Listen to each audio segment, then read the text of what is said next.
Welcome to Film Strip, featuring Nick. They are coming. They are coming. They are not only coming, they are here. And Jay. This better be important. These podcasts will be spoiler-filled and contain in-depth discussions of the plots, characters, and themes. All content used or discussed in this podcast is the property of the respective owners and used under the Fair Use Act, Section 504, C2, Title 17. Welcome to Film Strip. I'm Jay. And I'm Nick. And this is our review of Critters 3, starring Amy Brooks, Leonardo DiCaprio, Don Opper, John Calvin, and William Dennis Hunt. Directed by Christine Peterson of the John Corman School. Released in 1991, direct-to-video. So, okay, part 3, I think I mentioned before, I was barely aware there was a sequel to the original Critters. Never had an idea that there was a Critters 3 or 4. I think I knew DiCaprio was in some low-rent horror flick as his first role, as most actors do, or actresses do as well. But I had no idea. Like, the rest of this, total mystery to me, man. So, had you ever seen this before we did this retrospective? I did. I ended up seeing this on VHS, obviously, because this was direct-to-video.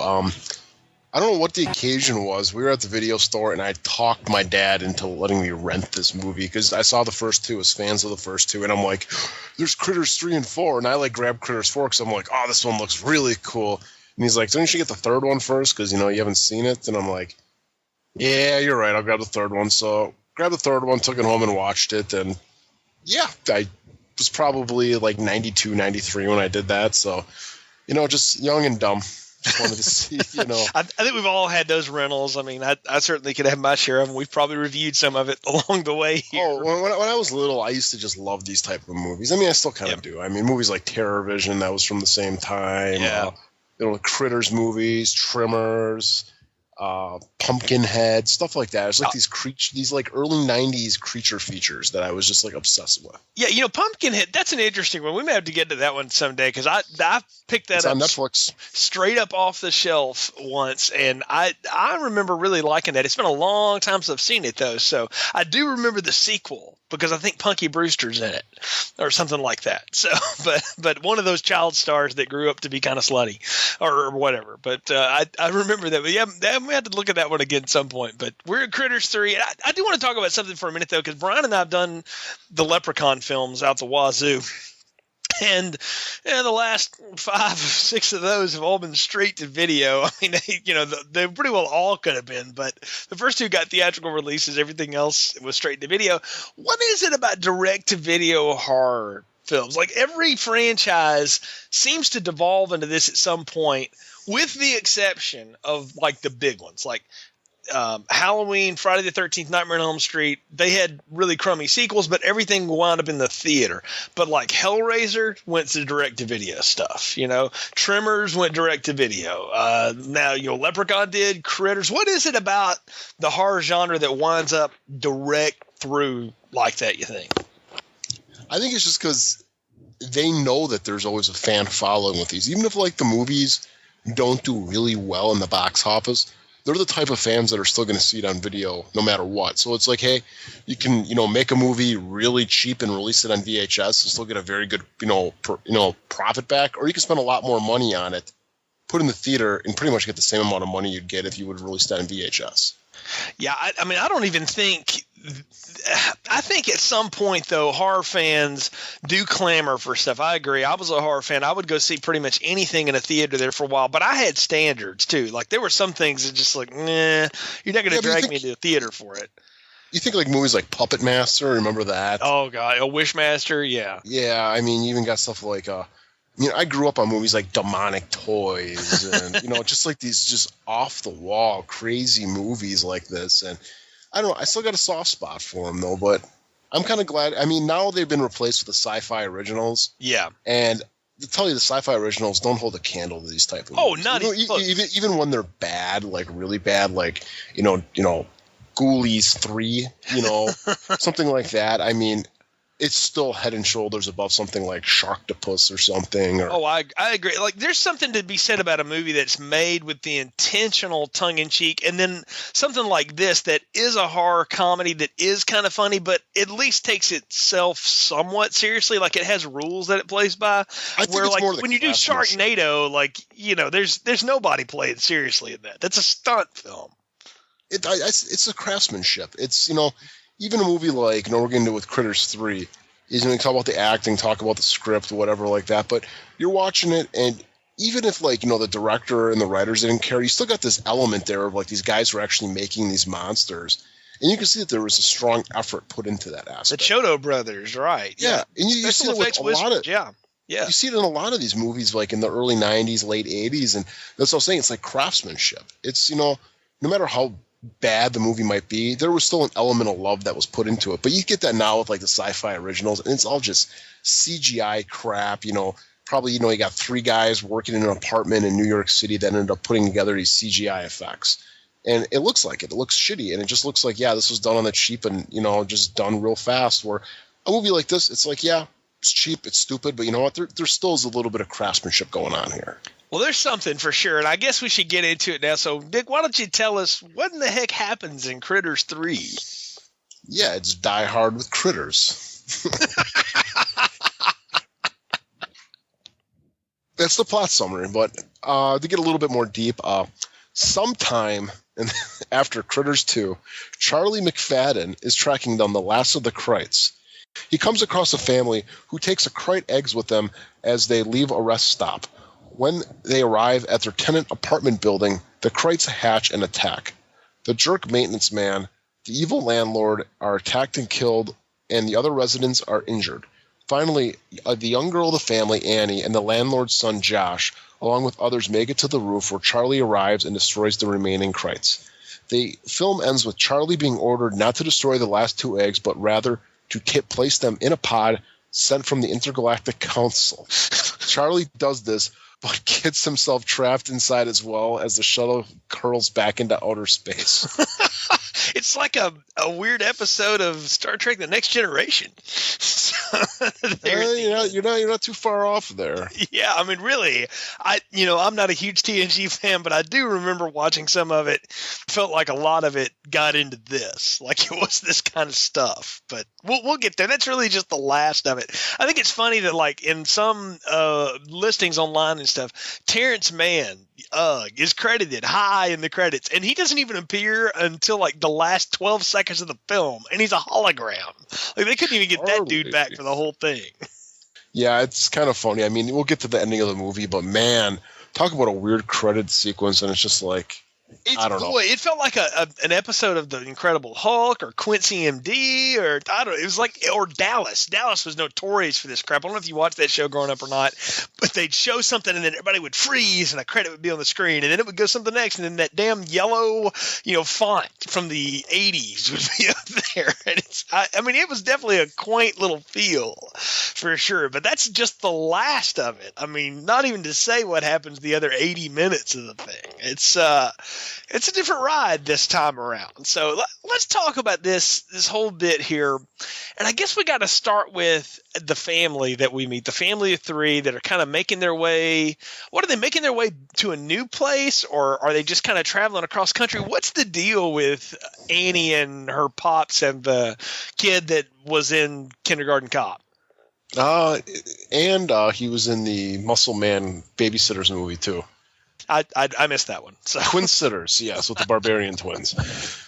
But yeah, what I took it was that, they're a real, like, poverty-stricken family, and they were just, the dad got a job, maybe doing some deliveries or whatever. It sounded like he was a driver or some type of, like, delivery driver, truck driver, and basically just because of money or whatever, he was just going to go drop these kids off at a old folks, apartment for, foreseeable future, so he could go, work and earn some money.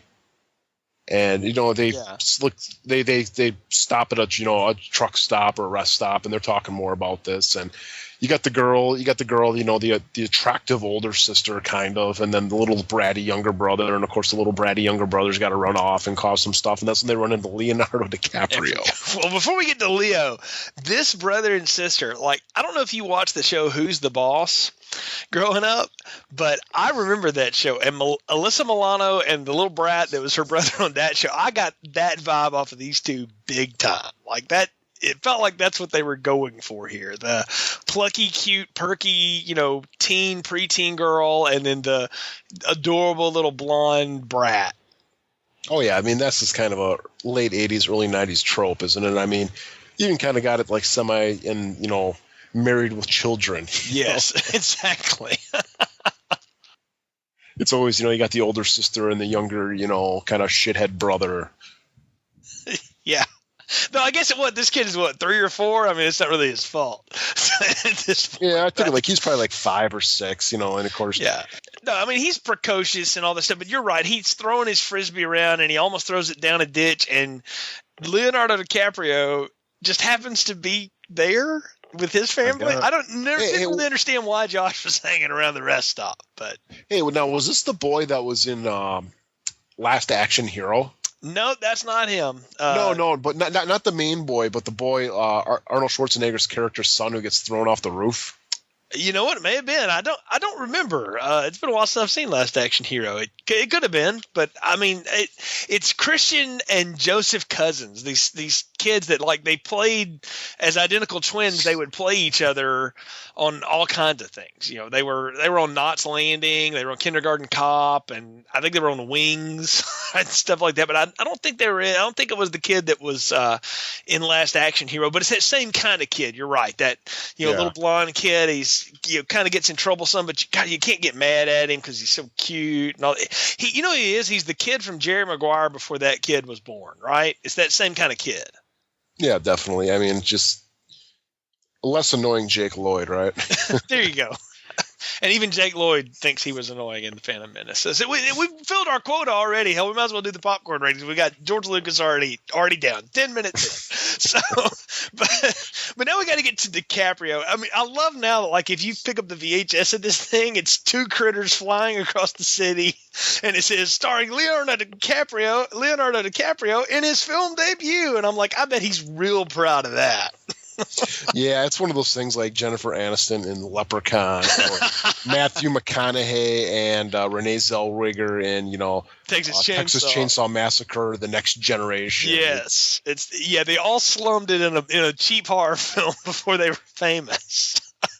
But here's the thing: anytime you see that from someone, what I like to do is say, well, is there anything here that alludes to what this person will become? Because I will say this: DiCaprio for a while was easy to hate because he was the Teen Beat cover boy and all that, but he turned into a real respectable actor and has done some really good stuff. I happen to like a lot of what he's in, not everything, but I like a lot of it.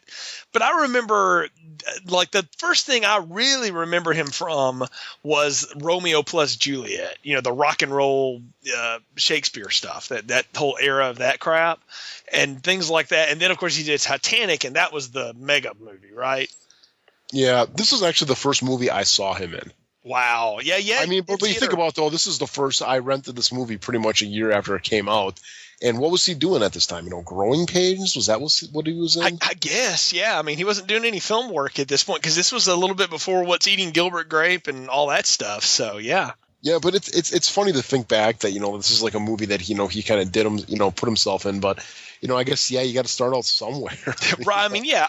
Actually, I can tell you the first thing I do remember him in is Sam Raimi's The Quick and the Dead with the Sharon Stone, Western, which is kind of a cartoon Western. I kind of liked him in that. He was good in that for the role that they had him play. That movie's cheesy, but yeah, it was okay. Russell Crowe's in that, by the way, too. So, you get some big stars that do these quirky little films from time to time. But, watching him here, the funny thing is like every now and then he'll do something, and it's mostly with his eyes. DiCaprio does this thing when he's trying to be serious. He just squints his eyes a certain way.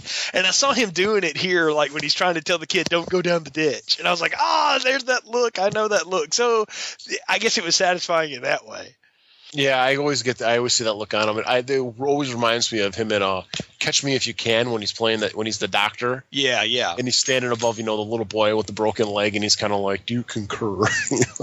He's got that little squinty-eyed look and everything. So I know exactly what you're talking about. Yeah, he's doing that whole bit or whatever. But the whole thing is this introduces him in the character as the son, or I guess he's the stepson of talk about the tropey evil landlord, right? Yeah. Oh, wow. That guy was a trip. I mean, every sitcom stereotype of the evil superintendent landlord, that's what that dude was. I thought he was that one guy who was in what was that movie with Chucky, the second to last one, Bride of Chucky? Bride of Chucky? The guy with the really thin mustache. I could have been. I don't know. It's the same kind of character, though. You're right. Yeah, it's just like, he was just like, evil. He's evil because he's got a thin mustache right above his lip. Yeah, it's just a little bit of the hair. But the whole thing here is, though, we get Charlie back into this thing. Now, what did you make of Charlie? He's no longer, I guess, the sheriff of Grover's Mill, and so he's running around killing off the last of the critters? Is he like a freelance bounty hunter now? What's Charlie's deal? I don't know. And this is just like, so many questions here. It's like, okay, he was supposed to be the sheriff and now he's not. And he's running around, of course, in his bounty hunter garb because, he's not going to stand out like that. And what are these Krite eggs just doing here? I mean, yeah, something obviously had to have laid them. So I guess I just don't understand what is really going on here, where it's like they're in this random rest stop. How did they get here? Yeah. How did they get on the car? That's the other thing. I don't know where we are anymore. We were in Kansas. I don't know where the hell this movie takes place. Do you? Yeah, it looks like, I don't know. California? I don't know. There's two sets. There's the rest stop, which is off of I-65, I guess, and then whatever building that they leased for a day to shoot the rest of it. Yeah. Really, that's it. I don't know. That was my big question. I get what Charlie's doing. Okay, if we're going to introduce a character back into this thing, obviously we don't want you won't Brad or any of that other stuff back in. We don't want the old sheriff again. So we bring Charlie back. It doesn't hurt that his brother's one of the writers of the script either. So they're doing this thing. And what I don't understand is where the critters come from. I'm like, where do these things keep popping up at? Like, do they just, how fast do they multiply? What are these eggs doing here? I don't get how every time we seem to destroy the batch of the critters, another batch of them pops up. At least between the first and the second one, they set it up by showing us those eggs in the barn and everything. This one, we just have to go with it, right? That's what they're telling us. Yeah, this is like David Giller syndrome right here from Alien 3, where, we're just going to put an egg here. Doesn't make any sense, but we're just going to put an egg here. Yeah, yes. Well, now I know where Damon Lindelof's entire career comes from. It's from watching Critters 3 and the plot contrivances therein. But, now, were we supposed to take it that there was a critter alive over in that area, kind of like running around, and that's who Charlie was hunting? There's like a point of view shot of something running around in the bushes doing that little squeaky giggle thing that they do. So, yeah, there's like Mama Critter, or if they can be that. Well, I don't know if they produce asexually or what. But there's something laying the eggs. There's the queen critter. This was the same time as Aliens, so this was and it just popped the squat on the wheel of the car, the family, half truck, whatever the hell they're driving. Yeah, they never even noticed it like that, and it doesn't seem like that kind of thing would hold on real well.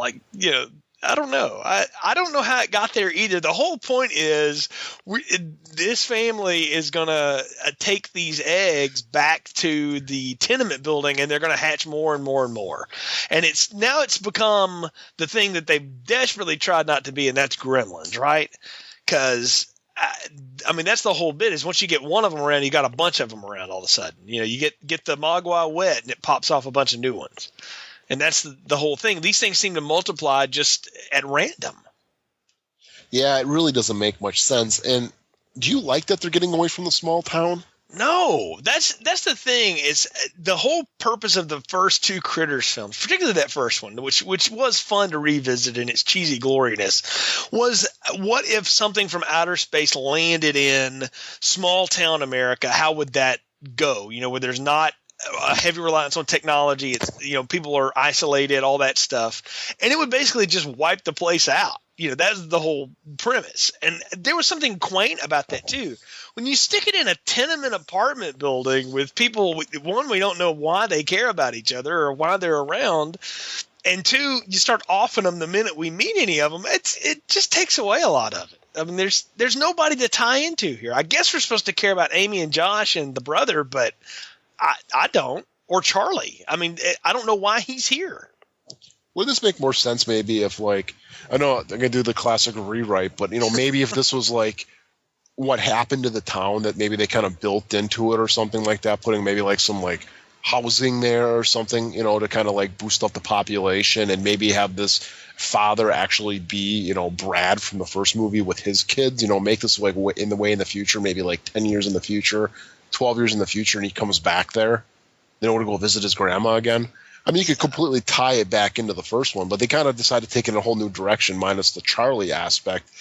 And this whole apartment building thing is pretty lame, I think. And I mean, it's a real cheap way for them to do the movie. Let's be honest here. Oh, this is why it's in an apartment building, because, like you said, they probably went to, like, freaking, was it Headler's Grove or something like that in Chicago, and it was like, hey, we're going to rent out this apartment building for $20 for a week and do this movie.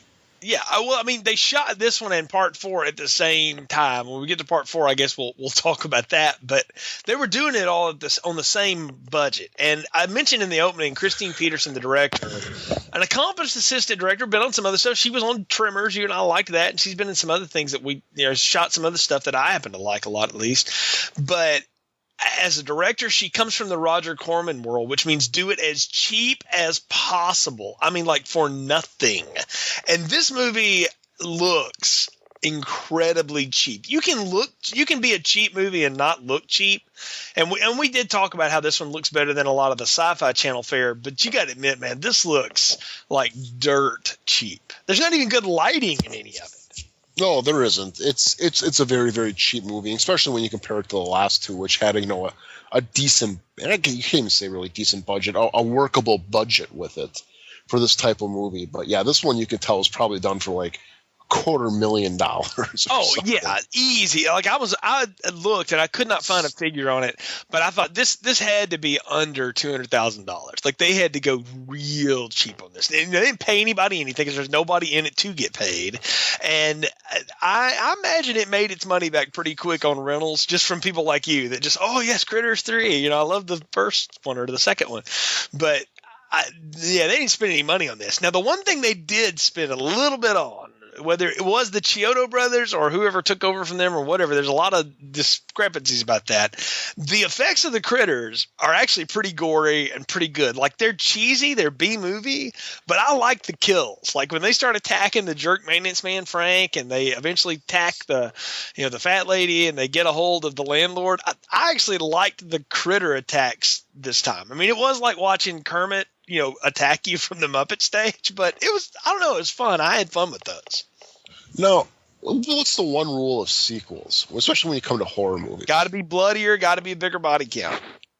They really went the opposite way here as far as the body count goes. We only get 2 throughout the entire movie. Yeah, this is also PG-13. They know who their audience is. It's people Josh's age. It's people Amy's age and younger.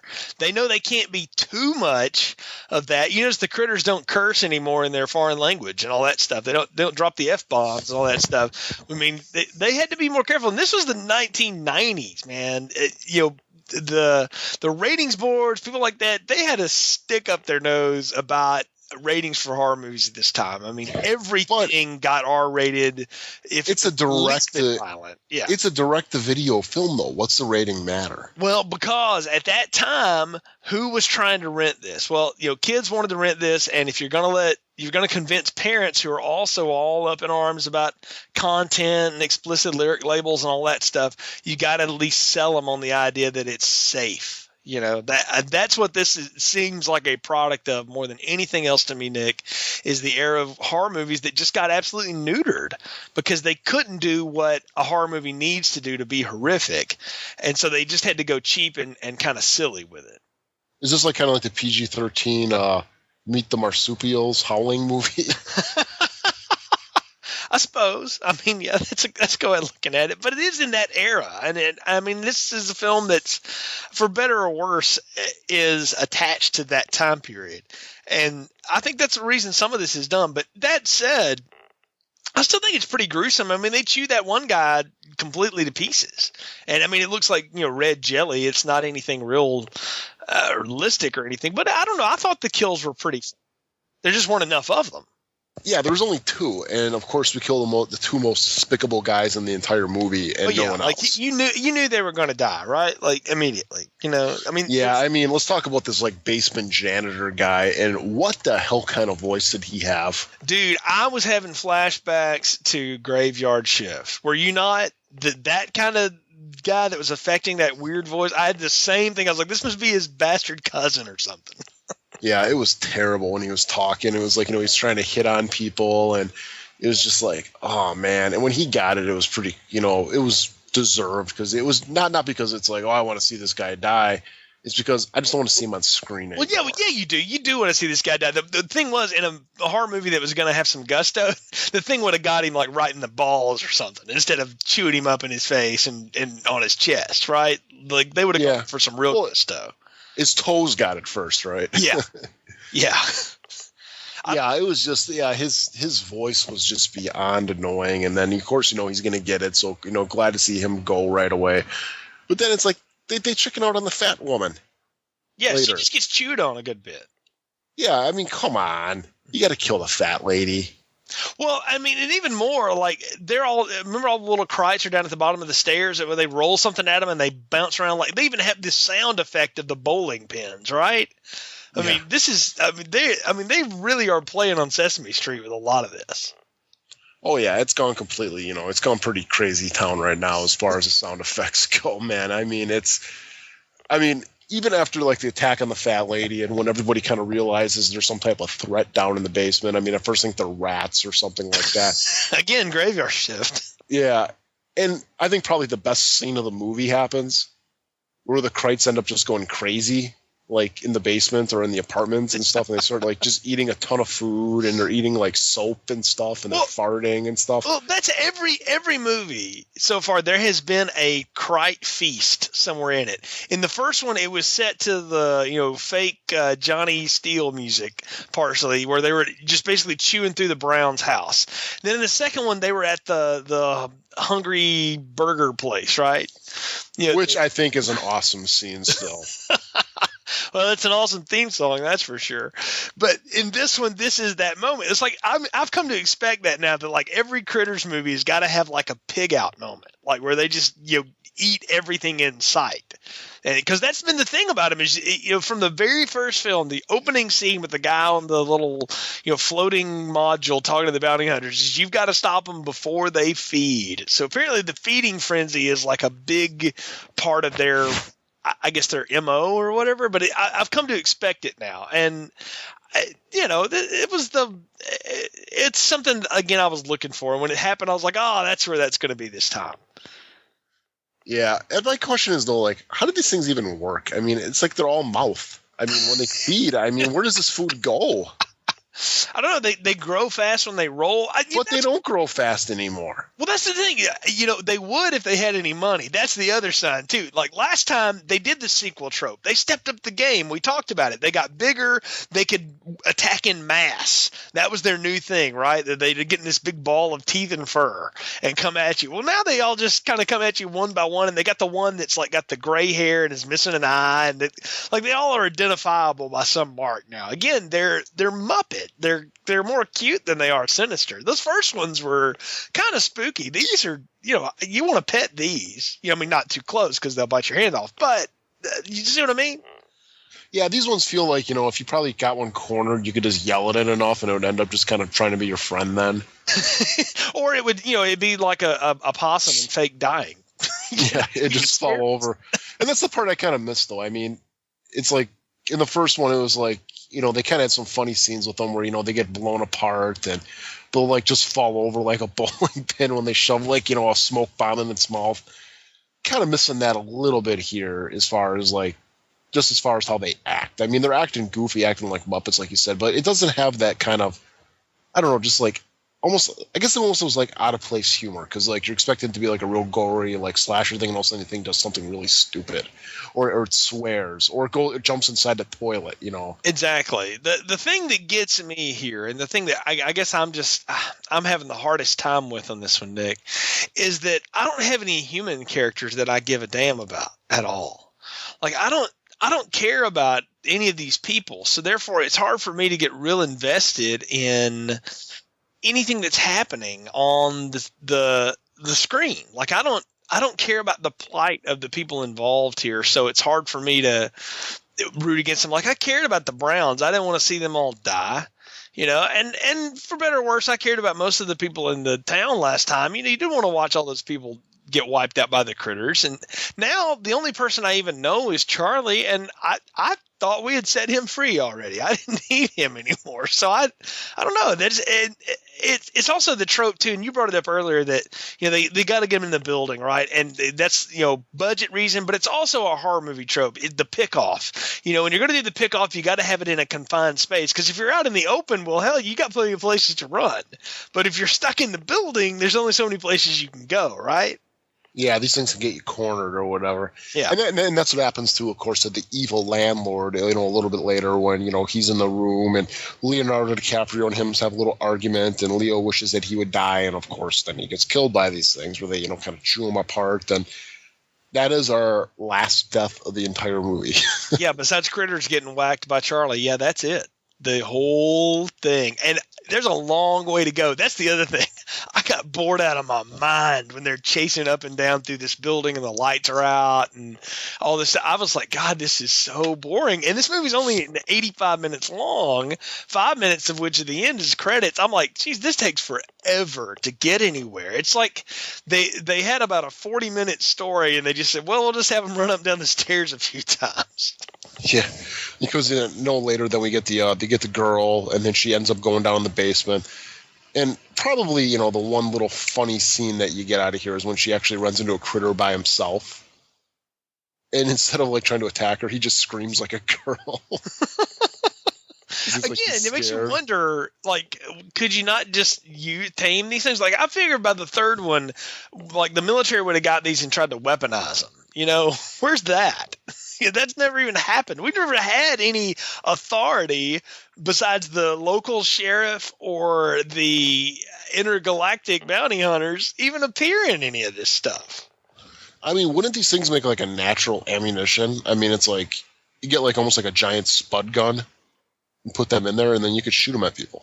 Exactly. Yeah, just throw them into a crowd and let see what happens. Really, drop them in, parachute them. You know, anything. I don't know. You know, I'm with you. Like I don't know how Yutani Wayland hadn't found these two at this point. Would have been a lot easier to deal with than some of that other stuff they wasted years on out in Colorado and such. But anyway. Exactly. So then we get the inevitable return of Charlie. Then, yes, you know, he finds his way over there, and part that kind of disappointed me was his weapon. His gun really sucked, man. I mean, back in like the earlier movies, I mean, they had these big, giant, like almost like Nerf-like cannons, and now it's like just kind of obviously they went to like a freaking prop store, grabbed the Tommy gun, cut off the barrel, and there you go. That's your new weapon. Yeah, it's lame new weapon. I'm with you. The older weapon's much cooler. The leaf blower from hell, whatever that was, way cooler than anything that he's dragging around this time. You know, yeah. Apparently they didn't have any of the old props left, so or none of the money to operate them. You know, because that thing looks like a piece of styrofoam. Yeah, it looks crappy, but yeah, you know, stuff happens. He kills a couple Krites, and then they make their way up to the, you know, with everybody trying to make their way up to the top of the building for some odd reason. Because that's where Hans wants them to be, so you can get away with the bearer bonds. Oh, wrong movie. Yeah, it's like I still don't understand why they're trying to get to the top of the building. Yeah, I'm with you. Reasons? I mean, just get out of the building. It's not like the Krites are driving them there. That's the other thing. Like, I think we're supposed to believe that that's what's happening. Not for 1 second did I buy that. Yeah. It's like, no, you can just stomp these things.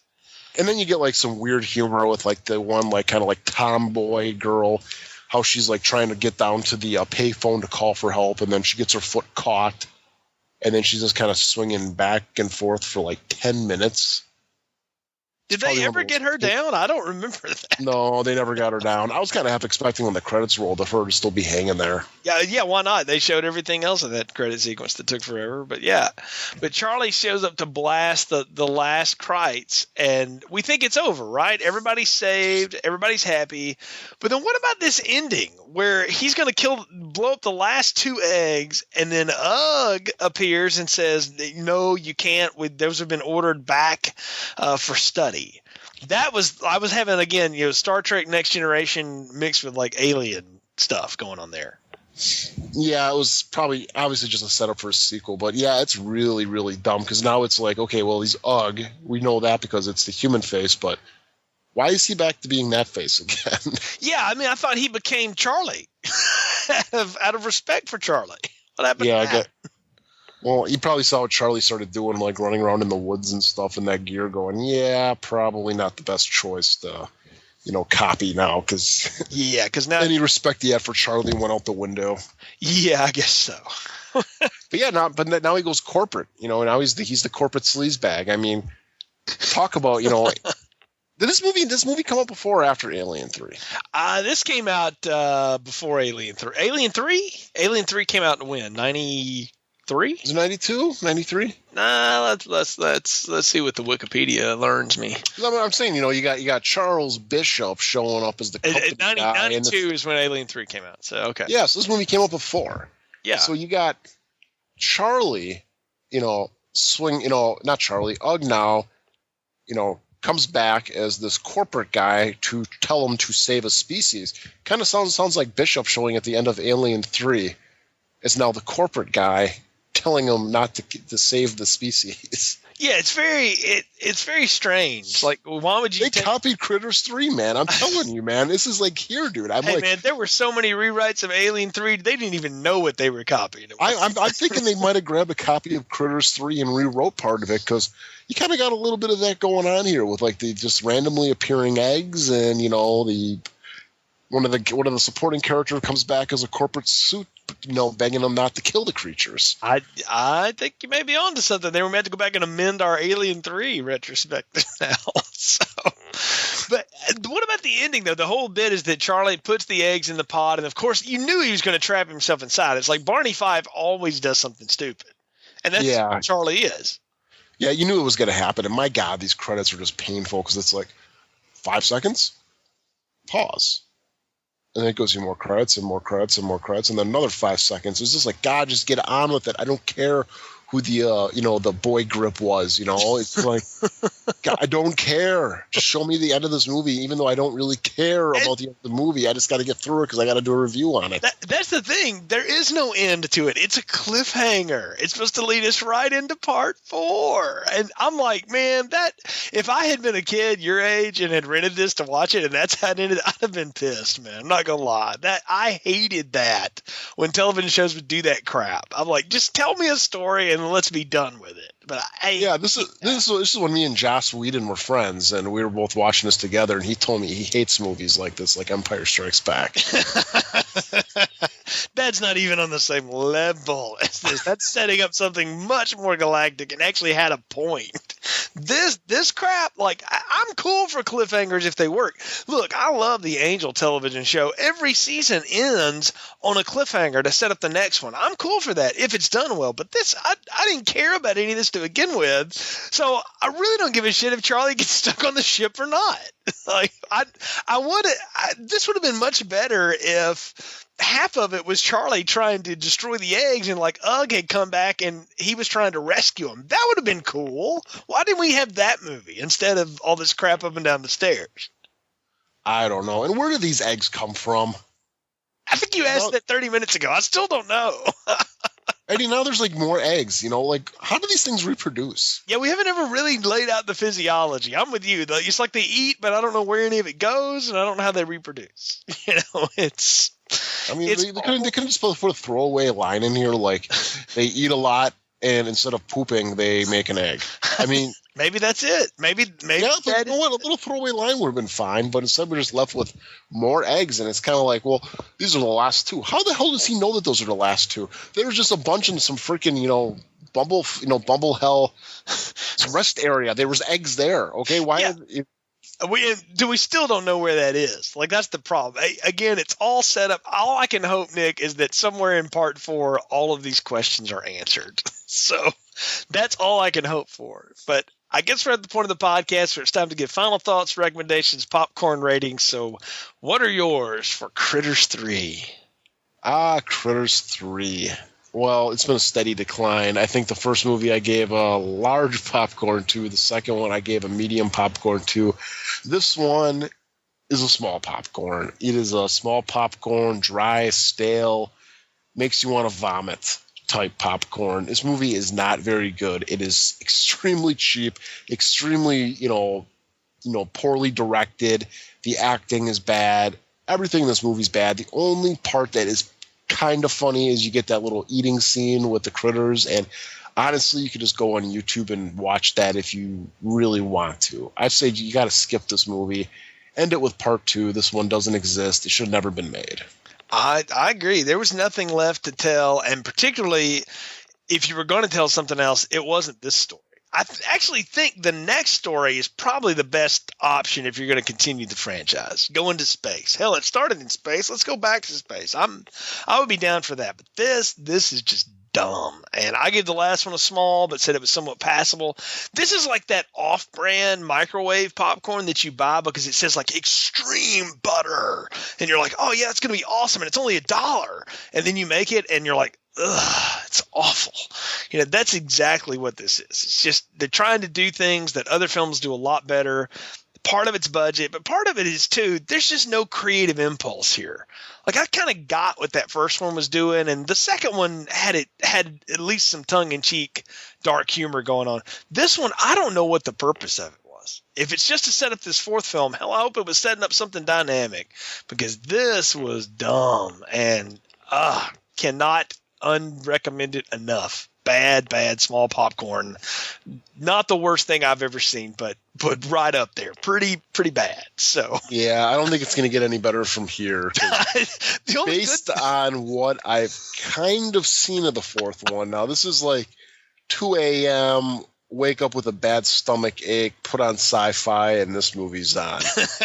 type memories. And, I don't know if they were just fever dreams or what, but it was... From what I remember, this one looks like Casablanca in comparison. So, see that's what happened to me on Leprechaun. The series just downgraded every time it kept going forward. Made that first one look like Citizen Kane.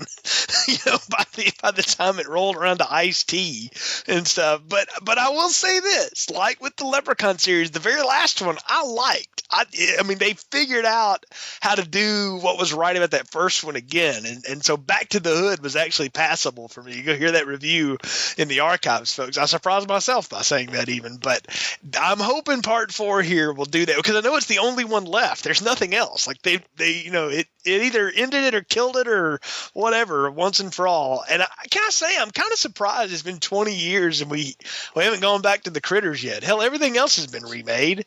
So maybe we can talk about that one at the end of part 4 next time. But I'm hopeful that it will be at least as good as part 2 was for me. And if it's like this, then I'm going to tell you what my ratings are going to be. But we'll see when we get there. I know it's going to be, Nick, you're never picking out another series again. I don't know if I can lay that on you, since the first one you ever did, I made you do the Blair Witch sequel that everyone, including the director, disowns. So, but yeah, y'all know you keep picking them like this, we'll see. But folks, thanks for joining us on this latest edition of Film Strip. You can find more episodes of our podcast in the archive section of our website, continuousplaypodcast.com. We've referenced a lot of those in here. We got the Alien movies. We've got Blair Witch, obviously. We've got all the Leprechaun films. We've actually got some good stuff in there, too. So check us out. Leave us a review on iTunes. Drop us a line on Facebook and Twitter. Let us know what you think. And we always appreciate interacting with you, and thank you for your support. Till next time, for Nick, I'm Jay. Thanks for listening to Film Strip. Thanks for listening to Film Strip. I think you all better be leaving before somebody gets hurt. Visit our website, continuousplaypodcast.com, for more reviews and episodes. All content used or discussed in this podcast are the property of their respective owners and used under the Fair Use Act, Section 504C2, Title 17.